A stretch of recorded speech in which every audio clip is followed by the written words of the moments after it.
பொழுது பிறந்த உடனே சேவை கூவுனதும் மணியை பார்க்காம மண்வெட்டி எடுத்துட்டு கையில் தூக்கு சட்டி தூக்கிட்டு தோட்டத்துக்கும் வயலுக்கும் போன காலத்தை இந்த வீடியோவில் அப்படியே ஞாபகப்படுத்தி பார்க்கலாங்க. அப்போ தான் நம்ம எவ்வளவு விரைவாக விவசாயத்திலிருந்து உற்பத்தியை பெருக்கியிருக்கோம் அப்படிங்கிறத நம்மளால் யோசித்து பார்க்க முடியும். ஏன்னா இன்றைக்கி விவசாயத்தில் விளைச்சலை அதிகப்படுத்துறதுக்காக கொண்டு வந்த விஷயந்தான் ஹைப்ரிட்டு. அதிலிருந்து வந்த ஒரு பழத்தை பற்றி தான் நம்ம இன்றைக்கி வீடியோவில் முழுசாக பார்க்க போகிறோம். இது ஒரு கண்ணீர் விட்ட கதை. நாங்கள் மட்டும் கண்ணீர் விடலை, எங்களோட பழங்களும் சேர்ந்து கண்ணீர் விட்டுச்சுங்க. இதுக்கெல்லாம் என்ன காரணம்னு நீங்கள் தெரிஞ்சுக்கணுன்னா இந்த வீடியோவை முழுசாக பாருங்கள்.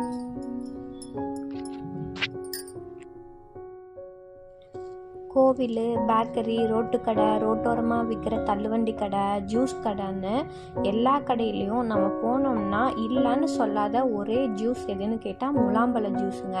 அந்த முலாம்பழ ஜூஸ் பற்றி தான் நான் சொல்ல போகிறேன். முலாம்பழத்துக்கு நாங்கள் யூஸ் பண்ண விதை ரகம்னு பார்த்திங்கன்னா கோல்டன் க்ளோரிங்க. 2 ஏக்கரில் நடவு செஞ்சோம். கோல்டன் க்ளோரி விதை பண்ணையில் வாங்கி நர்சரியில் கொடுத்து 12 to 15 நாள் வளர்த்து அதுக்கப்புறம் நம்ம தோட்டத்துக்கு கொண்டு வந்து ஆள் விட்டு நடவு செஞ்சோங்க. நிலத்தை நல்லா உழுது விட்டு ஆள் விட்டு பெட் போட்டோங்க. பெட் சைஸு 4க்கு 3, 2 பெட்டுக்கும் நடுவில் 6 அடி கேப் இருக்கும். பெட் போடுறதுக்குன்னு பார்த்தீங்கன்னா ஆள் கூலி 7500 ஆச்சுங்க. மல்ச்சிங் ஷீட் வந்து ஒரு ரோல் 2400 ரூபாங்க. ஒரு ஏக்கருக்குன்னு பார்த்தீங்கன்னா 4 to 5 ரோல் பிடிக்கும். இப்போ நம்ம 2 ஏக்கருக்கு 9 ரோல் பிடிச்சதுங்க. 9 ரோலுக்கு 21,600 ரூபாய் ஆயிருக்கு. பெட் போட்டதுக்கு அப்புறம் பார்த்தீங்கன்னா விதைப்பண்ணையிலேருந்து வாங்கின நாற்று எடுத்துகிட்டு வந்து நம்ம தோட்டத்தில் நடவு செய்கிறது தாங்க. ஒரு பேக்கெட்டு 1300 ரூபான்னு கோல்டன் க்ளோரி விதை பேக்கெட் வாங்கினோம். நம்ம யூஸ் பண்ணது 8 பேக்கெட்டு. 8 பேக்கெட்டுக்கு 10,800 ரூபாய் ஆயிருக்குங்க விதைக்கு மட்டும். அதுக்கப்புறம் நாற்றுப்பற்றையில் பார்த்தீங்கன்னா விதையை வளர வச்சு கொடுக்க ஒரு அட்டைக்கு 40 ரூபாங்க. டோட்டலாக நமக்கு 110 அட்டை வந்துச்சு. நாற்றுப்பற்றைக்கு மட்டும் 4,400 ரூபாய் ஆகிருக்கு. அடுத்ததாக பார்த்திங்கன்னா நம்மளோட நாற்று எடுத்துகிட்டு வந்து ஆள் விட்டு நடவு செய்யணுங்க. அதுக்கு ஒரு அட்டைக்கு 30 ரூபாங்க ஆள் கூலி. நடவு செய்கிற ஆள் கூலின்னு பார்க்குறப்ப 110 அட்டைக்கு 30 ரூபான்னு போடும்போது 3,300 ரூபா வருதுங்க. அப்புறம் நாற்று எடுக்க போகிறதுக்கு ஆட்டோ வாடகை 500 ரூபாங்க. அடுத்ததாக பார்த்தோன்னா உப்பும் மருந்தும் தாங்க. பேட்ரி ஸ்ப்ரேயரில் களைக்கொல்லி, பூ எடுக்க மருந்து, காய் பிடிக்கிறதுக்கு ஒரு மருந்து, வெயிட்டாகவும் பழம் பெருசாகிறதுக்காகவும் ஒரு மருந்து, நோய் வராமல் இருக்கிறதுக்கு ஒரு மருந்து, நோய் வந்தால் ஒரு மருந்துன்னு பிள்ளைய பார்க்குற மாதிரி இதை பார்த்ததுக்கு மட்டும் ஒரு 35,000 ரூபாயிலேருந்து 40,000 ரூபா வரைக்கும் ஆகுதுங்க 2 ஏக்கருக்கு. இதுவே ட்ரோனில் அடிக்கிற மருந்து அப்படின்னா ஒரு ட்ரோனில் ஒரு டேங்க் அடிக்கிறதுக்கு 600 ரூபா ஆகுதுங்க. முக்கியமாக இன்னொரு விஷயம்னு பார்த்தா பெட் கவருங்க. முலாம்பழம் செடி நடவு செஞ்சதுலேருந்து 3 to 5 நாளில் ஒரு மருந்து அடிக்கணும். அந்த மருந்து அடித்தப்புறம் பெட் கவர் போட்டு நாற்றை நோய் தாக்காமல் இருக்கிறதுக்காக நம்ம பாதுகாப்பு பண்ணுறோம் தாங்க. இதை நம்ம 20 to 25 நாள் வரைக்கும் பெட் கவர் போட்டு கொடியை அந்த கவர் ஃபுல்லாக வளர்கிற வரைக்கும் அதிலேயே பாதுகாப்பாக வைக்க போகிறோம் நம்ம. பொதுவாக பார்த்திங்கன்னா மல்ச்சிங் ஷீட்டை வந்து ஒரு 3 டைமும் பெட் கவரை 2 to 3 டைம் வரைக்குமே நம்மளால் யூஸ் பண்ண முடியும் திரும்ப திரும்ப. நம்ம ஃபஸ்ட்லேயே இதெல்லாம் பண்ணிகிட்டு இருக்கும்போது பெட் கவர் போடாமல் தான் பண்ணிகிட்டு இருந்தோம். ஆனால் நோய் தாக்கம் அதிகங்கிற பயத்தினால தான் எல்லாருமே இதை போட ஆரம்பிச்சிட்டோம். இப்போ இது யூஸ்ஃபுல்லான விஷயம் தான் நான் சொல்வேன். ஏன்னா நோய் வராமல் இருக்குது, கொடி உள்ளே நல்லா செழிப்பாக வளர்கிறதுக்கு ஒரு நல்ல விஷயமாக தான் இருக்குது. இதில் 3வது முறையாக நம்ம முலாம்பழம் போட்டிருக்கோங்க. 2 டைமும் தர்பூசணி போட்டிருந்தோம். அதனால் 3வது டைமும் அதையே போட வேணாம்னு சொல்லிட்டு தான் முலாம்பழம்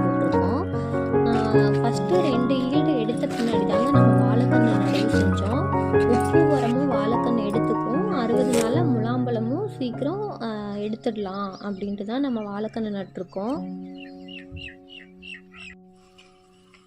முலாம்பழம் பார்த்திங்கன்னா 30 நாளும் அருமையாக வந்துருந்துச்சுங்க. காய் பார்த்திங்கனாலே தெரியும் எவ்வளோ பெருசாக வளர்ந்துருக்குன்னு. கொடி நல்லா ஓடிச்சு, பூ காய்னு எல்லாமே கொடி ஃபுல்லாக நிரம்பி இருந்துச்சுன்னு சொல்லாங்க. ஈல்டும் நல்லாவே கொடுத்துச்சுங்க.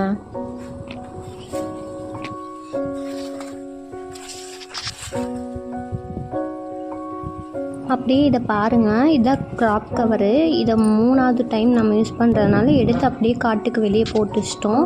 இதை இதுக்கு மேலே யூஸ் பண்ண முடியாதுன்னு.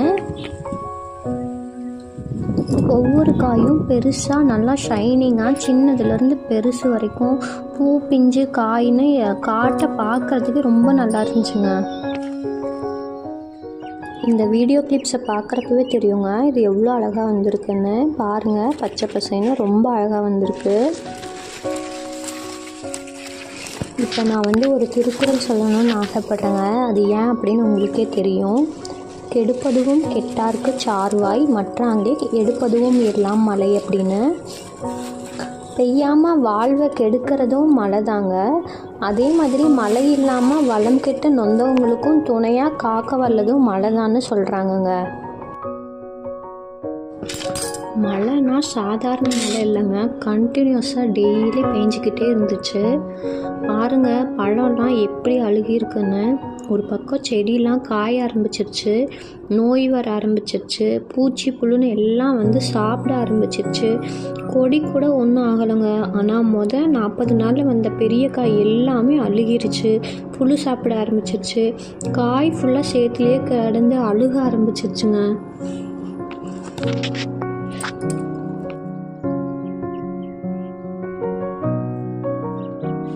இடையில வர மழையே நிற்கலைங்க. தொடர்ந்து ஒரு வாரமாக மழை பெஞ்சிட்டே இருந்ததுனால நம்மளாலே ஒன்றுமே செய்ய முடியலைங்க.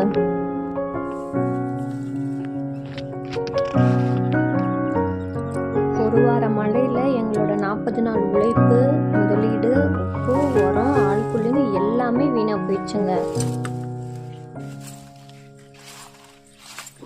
காடு ஃபுல்லாக பச்சை பசேன்னு இருந்தாலும் கடைசியில் எல்லாமே அழுகு போயும் புழு பிடிச்சும் இருந்துச்சு. 40 நாளில் இருந்த எல்லா பழமும் வீணாகி போச்சு. ஆனால் கடைசியாக அந்த மழையில் பெருசான காய் மட்டும்தாங்க மிஞ்சி இருந்துச்சு.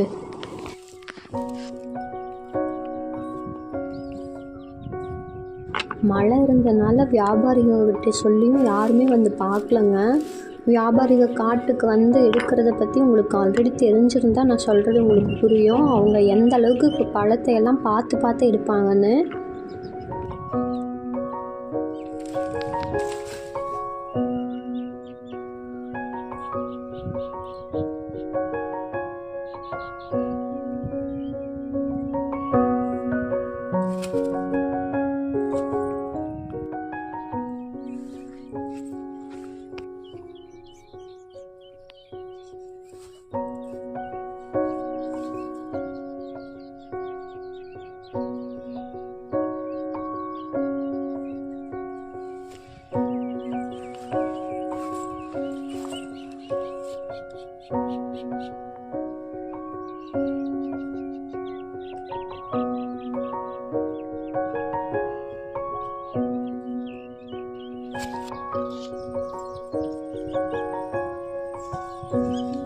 பழத்தில் புள்ளி இருக்கக்கூடாது, வரி இருக்கக்கூடாது, காயம் பட்டிருக்கக்கூடாது, சேறு சகதி இருக்கக்கூடாது அப்படின்னு 1008 ரூல்ஸ் போடுவாங்க. அது எத்தனை கிலோ பழமாக இருந்தாலும் அதே தான். 1/2 கிலோ பழமாக இருந்தாலும் அதே மாதிரி தான் சொல்லுவாங்க.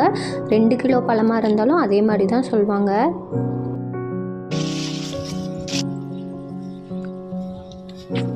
கடைசியில் பார்த்தா நம்ம காட்டுப்பழம் எல்லாமே வேஸ்ட் ஆயிடுச்சுங்க. புழு புள்ளி ஓட்டைன்னு எதுவுமே ஆகாமல் போயிடுச்சு. நாம் என்னங்க செய்ய முடியும்? எல்லாத்துக்கும் காரணம் மழை தான்.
இதுக்கு முன்னாடி நம்ம 2 டைம் போட்டதில் ஒரு டைம் நஷ்டமும் 2வது டைம் லாபமும் கிடச்சிது. இந்த முறையும் நஷ்டம் ஆனதுனால 3 முறை போட்டதுலேயும் எங்களால் பெரிய லாபத்தை ஒன்றும் எடுக்க முடியல. 3 முறையிலையும் லாபம் நஷ்டம்னு சொல்ல முடியாமல் எல்லாமே போட்ட காசுக்கு தான் ஆச்சுன்னு தான் சொல்லணும். இதுதாங்க நாங்கள் போட்ட முலாம்பழத்தோட கதை. இது மாதிரி நீங்களும் போட்டிருந்தா உங்களோட எக்ஸ்பீரியன்ஸை எங்களோட ஷேர் பண்ணிக்கோங்க. அடுத்து வர வேறு விளைச்சலில் பார்க்கலாம். அது வரைக்கும் உங்களோட சிவிலியன் ஃபார்மிங். தேங்க்யூ.